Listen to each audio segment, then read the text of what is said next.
अपने भाई भाभी संदीप और मधु के घर नाजों से पली अर्चना छाबड़िया की शादी अजय गुप्ता से बड़ी धूमधाम से होती है। लेकिन अजय का परिवार शादी में मिले दहेज से खुश नहीं था और दहेज लाने के लिए अर्चना पर अत्याचारों का सिलसिला शुरू हो जाता है। संदीप और मधु बढ़ती मांगों को पूरा करने की कोशिश करते हैं, लेकिन अर्चना पर होने वाले जुल्म बंद नहीं होते और एक दिन अर्चना की लाश सड़क पर पड़ी मिलती है।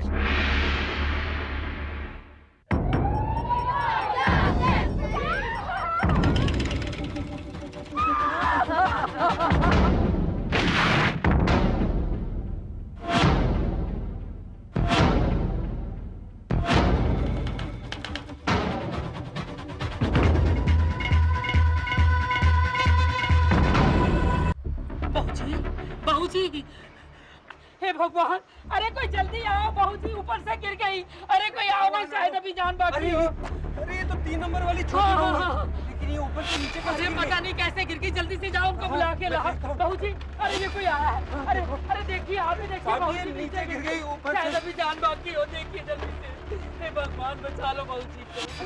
जल्दी जल्दी। अजय अर्चना की बॉडी को पास ही के गोविंदराम अस्पताल ले गया, जहां पर उसकी अच्छी जान पहचान थी।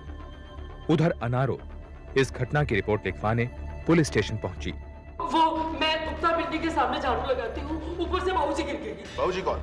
जी वो 3 नंबर वाले सुदर्शन लाल जी की छोटी बहू। तुमने जब उन्हें देखा तो वो जिंदा थी क्या? मुझे कुछ पता नहीं जी, बिल्कुल पता नहीं। आप चलिए जल्दी से। 1 सेकंड रुको। इंस्पेक्टर पाथर ने तुरंत एक फिंगरप्रिंट एक्सपर्ट को फोन करके गुप्ता बिल्डिंग पहुंचने को कहा। वो खुद अनारो के साथ एक हवलदार को लेकर गुप्ता बिल्डिंग की तरफ निकल पड़ा, जो कि पुलिस स्टेशन से कुछ ही दूरी पर थी। वहां पहुंचकर उसने वो जगह सील कर दी जहां पर अर्चना गिरी थी। साहब जी, मैं यहाँ झाड़ी लगा रही थी, मैंने देखा छोटी बहू जी ऊपर से गिर गई। सुनो, इस पूरे एरिया को सील कर दो, यहाँ पर कोई नहीं आएगा। और जैसे फिंगरप्रिंट एक्सपर्ट्स आते हैं उन्हें लेकर अंदर आओ। यहाँ का दरबान कौन है? जी मैं हूँ साहब।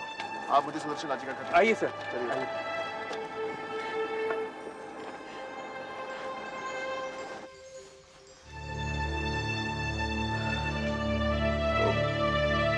बाबूजी को हरिद्वार से बुलवा लेते हैं।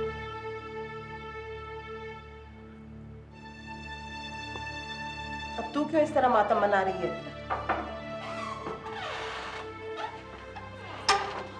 सुदर्शन लाल जी वो तो हरिद्वार गए हुए। आप? मैं अजय, सुदर्शन लाल जी का छोटा बेटा। अर्चना आपकी पत्नी थी, आज सुबह उसकी मौत हो गई।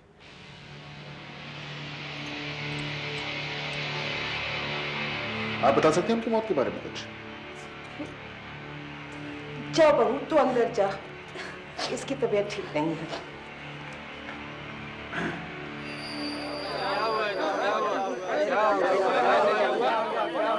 क्या बात है भाई साहब? अब हम कैसे बताएं कैसे हुआ? अर्चना रोज सुबह कबूतरों को दाना डालने जाती थी, आज भी गई होगी। पता नहीं कौन सी सुध में रहती थी। मैं तो पूजा कर रही थी, शायद पांव फिसल गया होगा छत पर से। तो आपने पुलिस को इसके बारे में पहले क्यों नहीं बताया? जी मुझे लगा अभी वो जिंदा है, इसलिए हम सबसे पहले उसको हॉस्पिटल ले गए। कहाँ जा रहे आप? अंदर जाना है। अंदर नहीं जा रहे आप? हटिए ना, कैसे नहीं जा सकते? अरे आप अंदर जा सकते? क्या बात है? अर्चना कहाँ है? आप कौन है? जी मैं उसका बड़ा भाई। I'm sorry. She's dead. Phone की छत से गिरकर। ये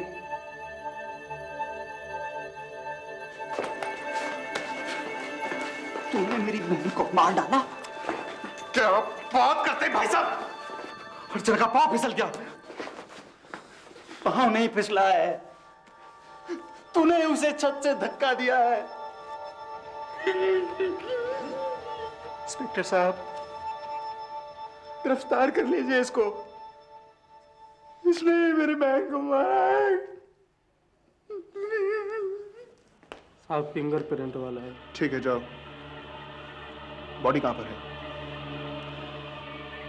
पास के गोविंद राम हॉस्पिटल में।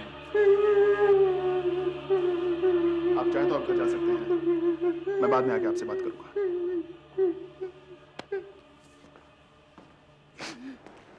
ऊपर जाने के कितने रास्ते हैं यहाँ पर? साहब 2 लिफ्ट और सीढ़ियों। जब लिफ्ट खराब होती है ना तो साहब सीढ़ियों का दरवाज़ा खोल दिया जाता है। आज जब मैं ड्यूटी पर आया तो मुझे पता लगा कि लिफ्ट खराब है, तो साहब मैंने सीढ़ियों का दरवाज़ा खोल दिया। कितने बजे की बात थी ये? यही कोई 6 बजे होंगे साहब। ठीक है, चलो देखते हैं।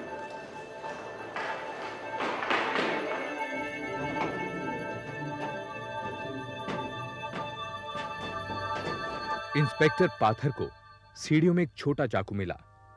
उसे छत के पास टूटी हुई चूड़ियां भी मिली। छत की मुंडेर के पास से उसे एक जोड़ी लेडीज सैंडल्स मिले, लेकिन दाएं पैर की सैंडल बाईं तरफ और बाएं पांव की सैंडल दाईं तरफ थी।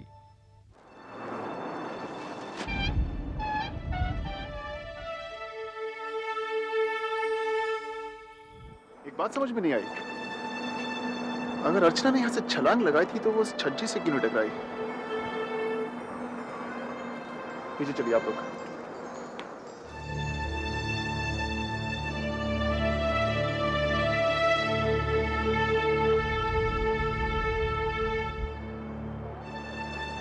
खून की एक भी बूंद नहीं है यहाँ पर। जी सर। Very strange.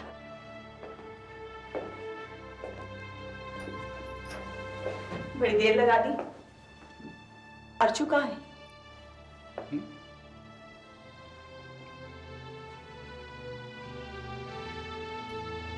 संदीप, अर्चना कहाँ है? तुम्हारे साथ आने वाली थी ना?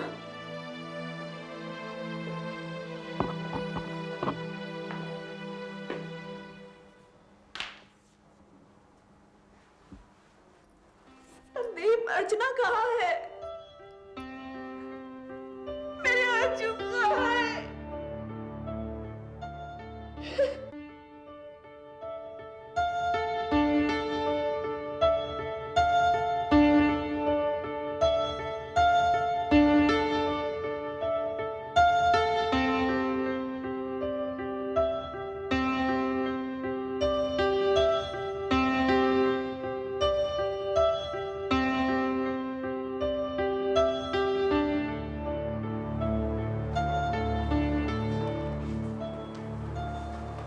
इंस्पेक्टर साहब आए हैं आपसे मिलने। माफ कीजिए, मैं आपसे अर्चना के बारे में कुछ पूछताछ करने के लिए आया था। उन्हीं लोगों ने मारा है दहेज के लालच में। वो बहुत परेशान थी। हमें तो उसकी परेशानी बहुत बाद में पता चली। सभी कुछ तो दिया हमने।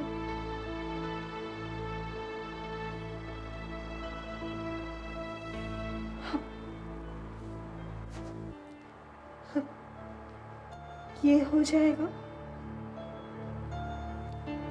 कभी सपने में भी नहीं सोचा था। अगर मैं उसे यहां से जाने ही नहीं देता तो शायद जिंदा होती आज। मधु और संदीप ने इंस्पेक्टर पाथर को दहेज के रूप में दी गई रकम और जेवर वगैरह के डिटेल्स दिए। अर्चना पर होने वाले अत्याचारों के बारे में उन्होंने इंस्पेक्टर को बताया। पोस्टमार्टम हो जाने के बाद अर्चना की बॉडी उसके परिवार वालों को सौंप दी गई।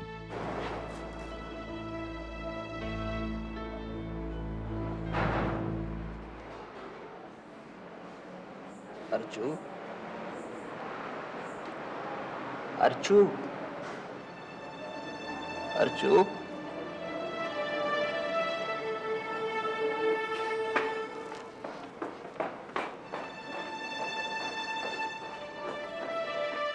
मधु और संदीप के बयान के आधार पर इंस्पेक्टर पाथर ने गायत्री देवी, अजय और विजय को अर्चना की हत्या के इल्जाम में गिरफ्तार कर लिया। इस दौरान सुदर्शन लाल भी हरिद्वार से लौट आए थे।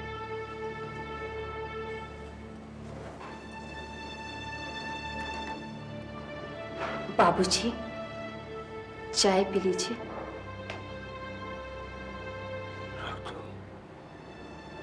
भी मन नहीं है। बाबूजी, जो चला गया वो तो चला गया, जो बचे हुए हैं उनसे तो मुंह मत मोड़िए। बहू, सबको अपने किए की सजा इसी जन्म में मिल जाती है, इसमें मैं क्या कर सकता हूँ? बाबूजी, वकील तो हो ही गया है, अगर आप कुछ लोगों से बात करें तो शायद। एक गलती तो मैं कर चुका हूँ, अगर कोशिश करता तो शायद अर्चना बच जाती, लेकिन उसको मारने वालों को बचाकर मैं दूसरी गलती नहीं करना चाहता। बाबूजी, हमने तो कुछ। हाँ, इतना जरूर कर सकता हूँ कि मैं किसी के खिलाफ कुछ नहीं कहूंगा।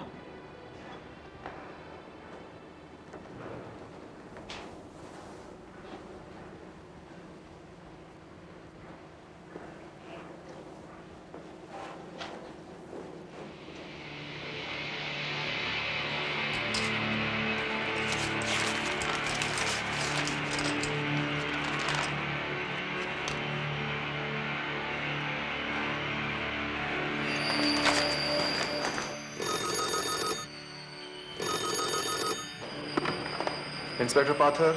जी, मैं सुदर्शन लाल जी के यहाँ से बोल रही हूँ, आप अभी आ जाइए, हमें वो अर्चना का सुसाइड नोट मिला है।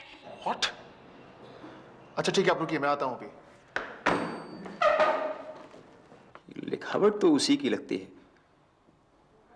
लेकिन मैं नहीं मानता कि उसने आत्महत्या की है। यह खत उससे जबरदस्ती लिखवाया गया है इंस्पेक्टर साहब। आपके पास अर्चना की हैंडराइटिंग में कुछ और है क्या? जी, उसके कुछ गाने की कॉपी देखिए। इंस्पेक्टर साहब, ये इस लेटर की वजह से वो लोग छूट तो नहीं जाएंगे ना? नहीं नहीं, मुझे ऐसा नहीं लगता बिल्कुल भी। देखिए, आपका केस काफी स्ट्रांग है, डोंट वरी। इंस्पेक्टर साहब,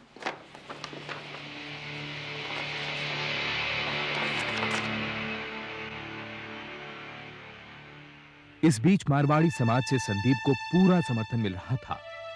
जगह जगह जुलूस निकाले गए और दहेज के लालची हत्यारों को कड़ी सजा देने की अपील की गई। पुलिस की तहकीकात खत्म होने के बाद यह केस सेशंस कोर्ट पहुंचा। प्रोसिक्यूशन लॉयर नागपाल ने केस के डिटेल्स कोर्ट के सामने रखे।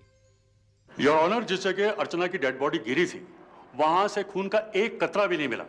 इससे बात साफ जाहिर है कि अर्चना की मौत पहले ही हो चुकी थी। अर्चना की मौत के बारे में और जानकारी हासिल करने के लिए मैं अर्चना का पोस्टमार्टम करने वाले डॉक्टर त्रिपाठी को विटनेस बॉक्स में बुलाना चाहूंगा। डॉक्टर त्रिपाठी, अर्चना की मौत की वजह? जी, अर्चना के शरीर में 34 मल्टीपल इंजरीज थे, जिनमें से 20 अंदरूनी चोटें थी। उसके शरीर पर मल्टीपल फ्रैक्चर्स थे, उसके 10 रिब्स टूट चुके थे, उसका लीवर, स्प्लीन और लंग्स सब बुरी तरह रप्चर्ड थे, जैसे किसी वाइटल रिएक्शन की वजह से हुआ होगा। उसके चेहरे पर नाखूनों के निशान भी थे। अच्छा डॉक्टर, क्या यह सच है कि जब अर्चना की डेड बॉडी को हॉस्पिटल लाया गया तो उसके कपड़े फटे हुए थे, लेकिन उन फटे हुए कपड़ों से चोटों के कॉरेस्पॉन्डिंग निशान नहीं मिले? जी, ये सच है। योर ऑनर, हर रोज की तरह उस रात भी अर्चना की कस के पिटाई की गई।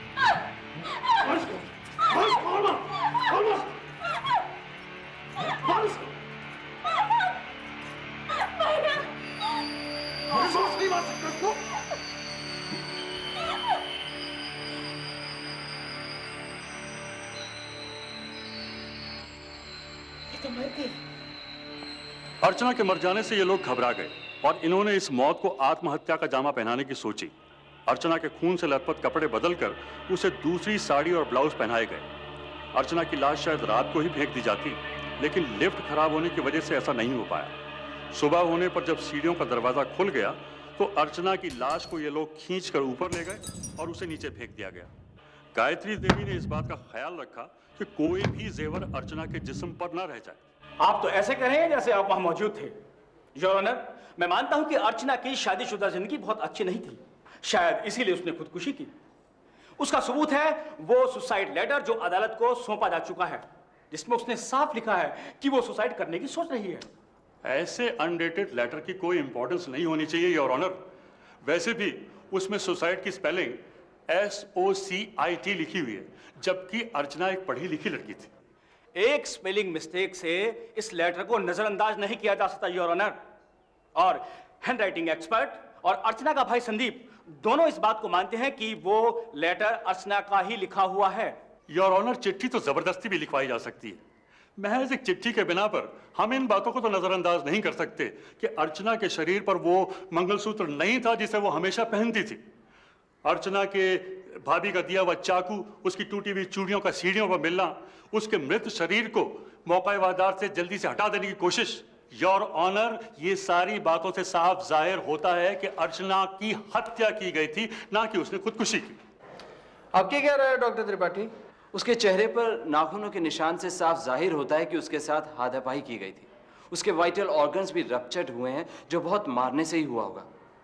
लेकिन जिस तरह उसके शरीर पर मल्टीपल इंजरीज हैं, उसे कहना मुश्किल है कि ये सुसाइड था, एक्सीडेंट था या फिर किसी ने उसकी हत्या कर दी थी।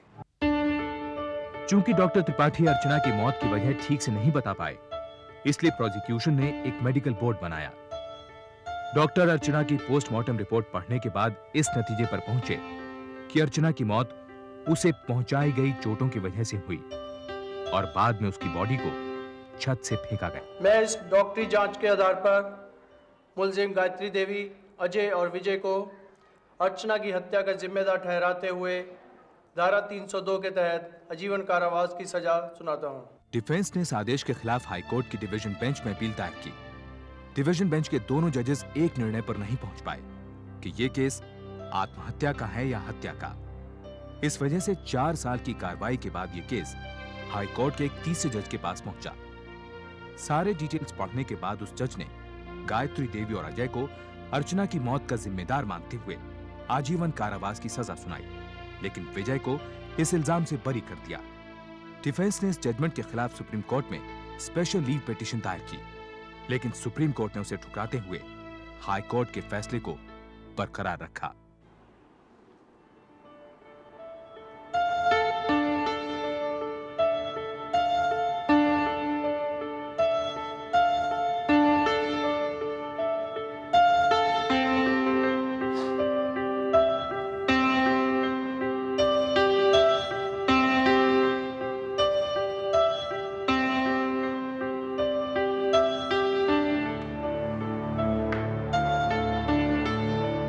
मैं तुझे जीते जी तो खुशी नहीं दे पाया, इस बात का दुख मुझे हमेशा रहेगा। लेकिन एक बात की तसल्ली है कि उन हत्यारों को सजा दिलाकर मैं तेरी आत्मा को शांति दे पाया हूं।